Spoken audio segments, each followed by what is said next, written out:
السلام عليكم يا جماعة، ازيكم عاملين ايه؟ كل سنة وانتم طيبين. رمضان كريم وربنا يعود عليكم الأيام بخير يا رب. النهاردة ده أول يوم رمضان، بيبقى تجمعات حلوة كده، كل العيلة متجمعة مع بعضها. الفطار عند حماتي. كلنا مع بعضنا كده وكل العيلة، بيبقى يوم جميل والأكل فيه بركة وخير مفيش بعد كده. ربنا يديمها نعمة يا رب ويحفظها من الزوال. فطبعا بقى كل واحد فينا بيعمل حاجة من الأكل اللي موجود، فبنقسم كده على بعضنا كده، كل واحد يعمل حاجة. أنا بقى طلع من نصيبي المحشي ورق العنب والكفتة. تمام كده، حلو قوي. عندي بقى ورق العنب، أنا كنت عاملة له الخلطة من بالليل. طبعا أنا مصورة كده في مطبخ حماتي، الدنيا مش ظابطة معايا فالتصوير مش حلو قوي، فسامحوني بقى. فايه، انا مخدعه من بالليل، عامله الصلصه والتقليه والحاجه بتاعه المحشي، ومجهزه وسلقه ورق العنب ومظبطاه. تعالوا بقى كده تاني يوم هنحشي. هعمل خلطه حلوه كده في قاع الحله لورق العنب. بصله وجزرايه وطماطمايه وليمونه، وعليهم كل ده شويه توابل حلوين كده، وافركهم مع بعض. ودول الفرشه بتاعه الحله بتدي طعم حلو قوي لورق العنب وما بتخلوش يلزق. بعد كده بقى عندي الكوسه والبتنجان. ودي ورق العنب خلاص خلصته اهوت، هركنه على جنب. ودي الكوسه، ده بقى اركنه على جنب. وتعالوا بقى للحمه، هعمل الكفته بطعم خطير هيعجبكم قوي قوي، والله طعمها ولا كفته الحاتي بالظبط. مكونات بسيطه جدا ومقاديرها تحفه، يعني هتحطي كل اللي نفسك فيه في قلب الكفته وهيبقى طعمها جميل. عندي بقى 3 كيلو من اللحمه، انا فرمه عليها 3 كيلو دول، حط عليهم حوالي نص كيلو دهنه، وخليت الجزار فرمها 3 وشين او 3، يعني ايه هتلاقوها ناعمه قوي بالشكل ده. عندي بقى بصل قد ايه، هحط على 3 كيلو دول تقريبا حوالي 2 كيلو بصل. طبعا هو مش البصل اللي قدامي ده بس في بصل مفروم في الكبه فهكمل عليه. شويه فلفل كده حراق، او مش حراق، فلفل رومي زي ما بنحب. ونحط بقى ايه، عندي اكياس الكفته، التوابل بتاعه الكفته دي، يا اما البهارات بتاعتنا اللي احنا عاملينها. انا حطيت 3 اكياس من الكفته لكل كيلو كيس. وعندي كوبايه من الفول الصويا، كوبايه من الفول الصويا كده هبلها، ما كانش المطحنه مش شغاله فايه حطيتها، بليت الفول الصويا وسبته في 5 دقايق كده في ميه سخنه لحد ما ينفش كده ويطرى. عندي بقى رغيف ونص من العيش البلدي، الخبز البلدي بتاعنا العادي، هبله بميه سخنه لحد ما يبوش خالص ويطرى. ده بيعمل تماسك للحمه وبتبقى جميله، حتى لو هتشويها على السيخ ما تقعش منك من على السيخ. هجيب بقى اللحمه بتاعتي، افضي عليها ال3 اكياس الكفته بتوعي، توابل الكفته فوق اللحمه. وتعالوا بقى شوفوا الخلطه الحلوه قوي قوي، شويه البهارات اللي ينزلوا على اللحمه دول يخلوا ريحتها في حتة تانية خالص، طعمها حكاية.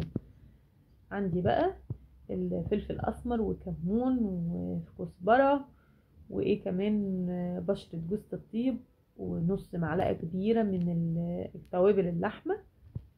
وعندي بقى البصل بتاعي اللي انا فرمته. انا فرمته كويس قوي، ما بشرتهوش بصراحة لانه كمية كبيرة كده، وانا ايه فرمته في الكبة. تعالوا بقى نعصره كويس قوي قوي ونصفيه من المية اهو. فرمت الفلفل مع البصل، تعالوا نعصره ونصفي الميه بتاعته خالص، هناخد التفل بس. تمام كده، حوالي من كيلو بصل، يعني حوالي كيلو بصل حطيته على ال3 لحمه. ده كده مناسب للحمه.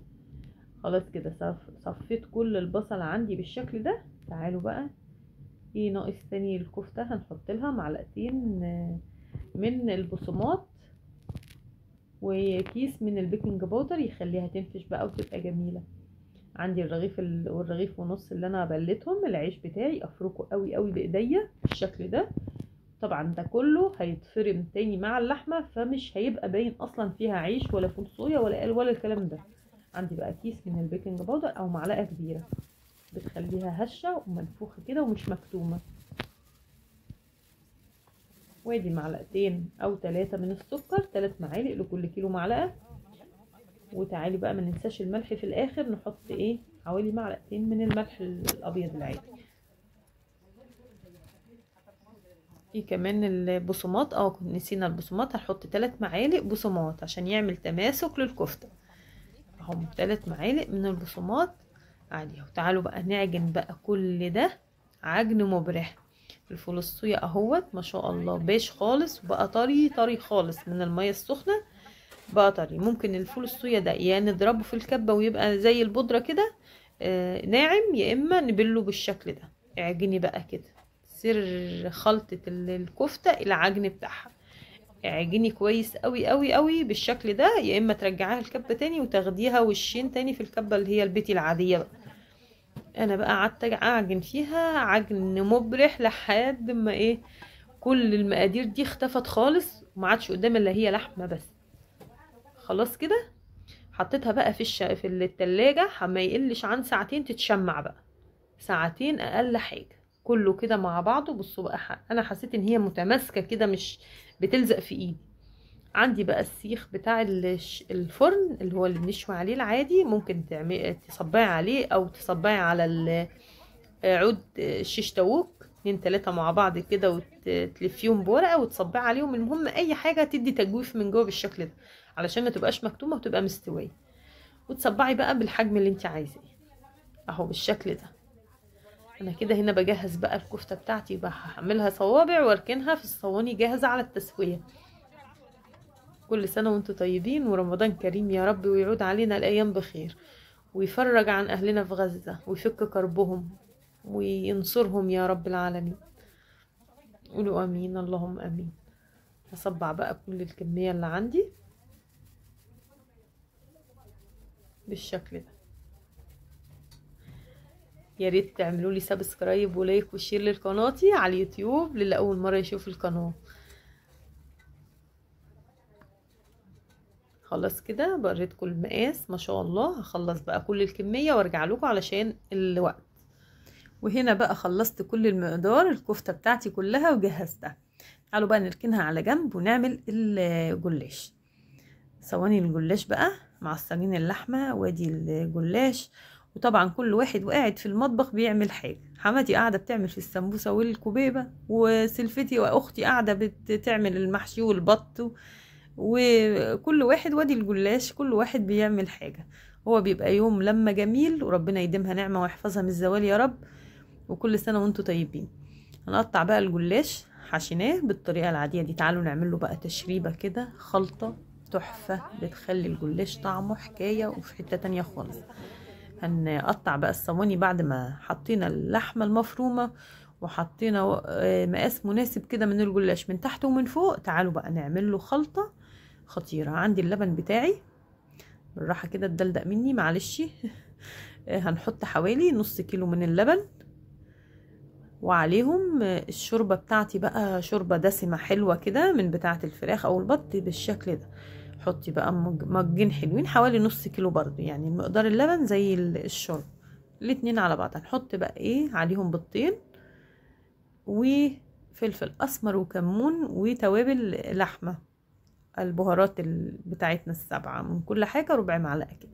ونقلب ده كله يدوب مع بعضه. لقيت عايزة شوية شوربة، حطيت كمان شوية، لاني انا عاملة صاجين كبار، عاملة صينية وصاج كبير، فايه عشان التشريبة بتاعتها تبقى حلوة ومسقي من فوق ومن تحت كده ويبقى حلو. بهاري بقى وتبلي، وقلبي تقليبة كويسة، واسقي الصواني دي احلى خرطة جلاش هتاكليها. تمام كده اهو. قلب كويس كويس كده، وما نزودش الملح عشان الشوربة عليها ملح. ونسقي بقى الجلاش بتاعنا، ونركن على جنب قبل التسوية بشوية كده. خلاص نهز الصينية كده علشان كل التشريبة دي تنزل، تاخد القطعة من تحت ومن فوق. هعمل التاني بنفس الشكل اهو، ونديله بقى باقي الخلطة بتاعتنا.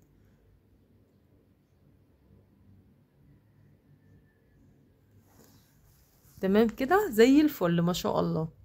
خلاص كده قربنا بقى على الوقت المغرب بعد العصر، وجه بعد التسوية. هنسقي بقى المحشي نسويه، والمحاشي والكفتة، وكله بقى يشتغل. كل ده تجهيزات من الصبح.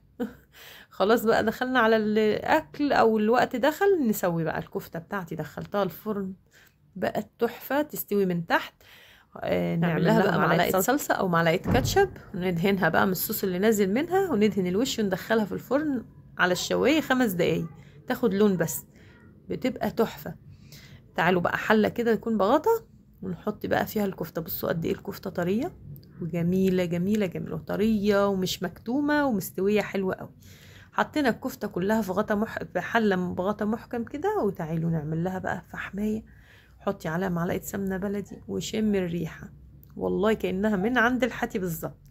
شفتوه خطيره. غطي بقى بسرعه بسرعه عشان الدخانه دي ايه تتشرب في قلب الكفته. وادي جلاش طلع عندي بالشكل ده، خطير طعم حكايه يا جماعه.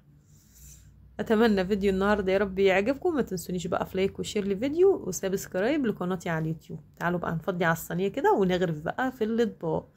يعني انا فضيت كله كده ونغرف بقى في الاطباق.